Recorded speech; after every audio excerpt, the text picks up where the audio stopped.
ఈరోజు పవిత్రమైన తిరుమల దేవస్థానంలో జరిగిన కల్తీ లడ్డు తయారీ సంబంధించిన అంశం మనం మాట్లాడుతున్నాం. ఈరోజు జగన్మోహన్ రెడ్డి అండ్ టీం ఈరోజు అడ్డంగా దొరికిపోయి కల్తీ నెయ్యితో తయారు చేసి హిందూ భక్తుల మనోభావాలు దెబ్బతీసే విధంగా వాళ్ళు వ్యవహరించారు. ఈరోజు మన తెలుగు ప్రజలే కాదు, భారతదేశంలో ఉన్న భక్తులు కానీ, దేశ విదేశాల్లో ఉన్న హిందూ భక్తులు కానీ మనోభావాలు దెబ్బతీసంగా ఈరోజు కల్తీ నెయ్యిని తయారు చేసి ఏర్పాటు చేసి ఈరోజు లడ్డులో వినియోగించిన విషయాన్ని సుప్రీంకోర్టు నియమించిన సిట్టు నిర్ధారణ చేసింది. దీనిని ప్రజానీకం అందరూ కూడా బాధపడుతున్నారు, మనోభావాలు దెబ్బతిన్నాయి. ఈరోజు ప్రజానీకానికి ఖచ్చితంగా వారు బహిరంగ క్షమాపణ చెప్పుకోవాలి.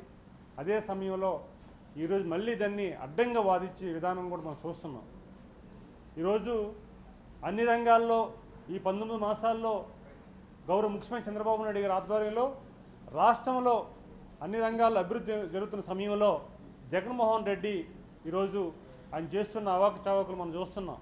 ఈరోజు బెంగళూరు ప్యాలెస్లో ఉండి హాయిగా ఉండి ఈరోజు రాష్ట్రానికి తాడేపల్లి ప్యాలెస్కి అప్పుడప్పుడు వచ్చి ఈ రాష్ట్రానికి సంబంధించిన అంశాలని మళ్ళీ కలుషితం చేసి వెళ్ళిన సందర్భాలు ఉన్నాయి. మీ ద్వారా జగన్మోహన్ రెడ్డికి ఒకటే అడుగుతున్నాను, మీరు ఎప్పుడైనా ఈ 19 మాసాల్లో కనీసం 30 రోజులు, కనీసం 10 రోజులు కంటిన్యూగా ఈ ఆంధ్రప్రదేశ్ రాష్ట్రంలో మీరు నివాసం ఉన్నారా? ఈ రాష్ట్రం కోసం మీకు తెలుసా? రాక్షస పాలన అని చెప్తున్నావు. ఏ రాక్షస పాలన? మొన్న మీరు చేసిన 5 సంవత్సరాల రాక్షస పాలనకి ప్రజలు బుద్ధి చెప్పిన విషయాన్ని కూడా మీరు మర్చిపోయారు.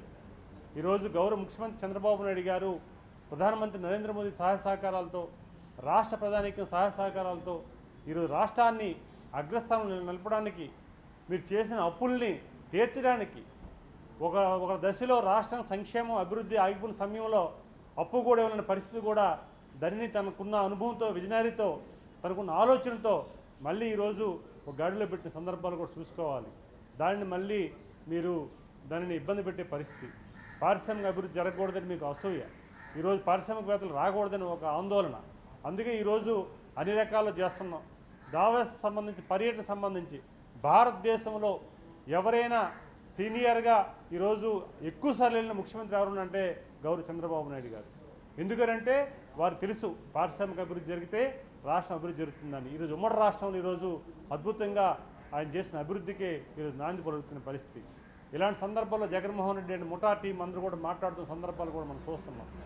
ఈరోజు ఈ కల్తీ నెయ్యి జరిగిందని దొరికిపోయిన సందర్భాల్లో దాన్ని మలుచుకోవడానికి ఏమీ జరగలేదని మళ్ళీ కూడా మీ మీడియా ద్వారా, లేకపోతే మీకున్న సోషల్ మీడియా ద్వారా మీ వ్యక్తులు మాట్లాడుతుంటే అసలు ఇది ఏం దుర్మార్గమైన మా విషయం అర్థం కాని పరిస్థితి. అందుకే ఈరోజు కల్తీ నెయ్యి విషయంలో మీరు చేస్తున్న దీనికి సిట్టు ఆధారాలతో సహా దాదాపు 55 విషయాలకు సంబంధించిన ఆధారాలు కూడా ఇచ్చారు. ఖచ్చితంగా మీరు దొరికిపోయారు. దీనికి హిందూ భక్తులకి మనోభావాలు దెబ్బతీసంగా ఉంది. వారికి ఏ సమాధానం చెప్పాలో మీరు చెప్పాల్సిన అవసరం ఉంది. అది కూడా కప్పించుకోవడానికి మళ్ళీ తప్పుదావగా ప్రభుత్వాన్ని, ఎన్డీఏ కూటమి ప్రభుత్వాన్ని తప్పుదావ పట్టే విధంగా మీరు మాట్లాడుతున్న తీరు కూడా గమనించవలసిన అవసరం ఉందని తెలియజేసుకుంటూ, ఇప్పుడైనా సరే మీరు ఖచ్చితంగా దీనిని క్షమాపణ కోరుకోవాల్సిన అవసరం ఉంది. ఈరోజు గతంలో మీరు 5 సంవత్సరాలని తిరుమలని ఆదాయ వనరుగా మార్చుకొని మీరు కానీ మీ అనుచరులు కానీ ఈరోజు ఆదాయ వనరుగా మార్చి దాన్ని పవిత్రని దెబ్బతీశారు. మళ్ళీ ఈరోజు అక్కడ కూడా ఈ మళ్ళీ 18 నెలల్లో కూడా మళ్ళీ తిరుమలలో ఏదో జరుగుతుందని చెప్పేసి మీ మనుషులతోటే కొంతమంది అలసి సృష్టించిన కార్యక్రమాలు కూడా ఈరోజు వెలుగులోకి వచ్చాయి. ఇవన్నీ చూస్తుంటే జగన్మోహన్ రెడ్డి ఖచ్చితంగా ఆత్మపరిశీలన చేసుకోవాలి. జగన్మోహన్ రెడ్డి ఎప్పటికైనా జ్ఞానోదయం తెలుసుకోవాలి. ఖచ్చితంగా దాన్ని మీ క్షమాపణ కోరుకోవాల్సిన అవసరం ఉంది. ఈరోజు రాష్ట్ర ప్రభుత్వం సిద్ధశుద్ధితో దేశ రాజకీయాల్లో కానీ, దేశ అభివృద్ధి విషయంలో కానీ, రాష్ట్ర సంబంధించిన అభివృద్ధి విషయంలో కానీ కీలక పాత్ర పోషిస్తుంది. ఈరోజు రాష్ట్ర ప్రజానీకం కానీ, అలాగే ఎన్డీఏ కూటమి ప్రభుత్వం కానీ ఇచ్చిన సహాయ సహకారాలతో ముందుకెళ్తున్న విషయాన్ని కూడా గుర్తుపెట్టుకోవాలి. ఈరోజు రాష్ట్రానికి 4 పిల్లర్స్గా ఒక పక్క ప్రధానమంత్రి గారు, ఇంకో పక్క పవన్ కళ్యాణ్ గారు, చంద్రబాబు నాయుడు గారు, నారా లోకేష్ గారు, నలుగురుగా ఉండి 4 పిల్లర్గా ఉండి రాష్ట్రాన్ని దేశంలో ఒక మంచి స్థానాన్ని తీసుకురావాలని, ప్రపంచంలో మంచి పేరు తీసుకురావాలని చూస్తున్న విషయాలు కూడా గుర్తుపెట్టుకోవాలి. అమరావతి కూడా ఒక పక్క అభివృద్ధి జరుగుతుంది. బ్రహ్మాండంగా మరొక 3 ఏళ్ళలో అద్భుతమైన ప్రపంచ స్థాయిలో ఒక మంచి స్థానం సంపాదించుకున్న అమరావతి నిర్మాణం కూడా పక్క జరుగుతుంది. అలాగే పోలవరం, భోగాపురం ఇంటర్నేషనల్ ఎయిర్పోర్ట్, అలాగే రాయలసీమ అభివృద్ధి, ఇవన్నీ చూసి ఓరవలేక జగన్మోహన్ రెడ్డి లేనిపోని ఆరోపణలు చేస్తున్నారు. ఇప్పటికే రాక్షస పాలన మీరు అన్నారు, ఆ రాక్షస పాలన 5 సంవత్సరాలు చూశారు. చూసిన తర్వాత కూడా ప్రజానీకం చూసి ఎక్కడ కూర్చుని పెట్టాలి అక్కడ కూర్చుని పెట్టారు.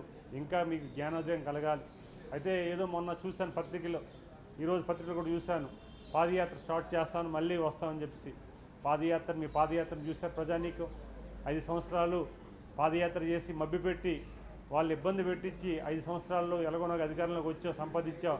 ఏ పరిస్థితుల్లో కూడా ఎన్ని సంవత్సరాలు కాదు, మీరు పాదయాత్ర కాదు బొర్లుది రాష్ట్రం అంతా తిరిగినా ప్రజలు నమ్మే పరిస్థితులు లేరు.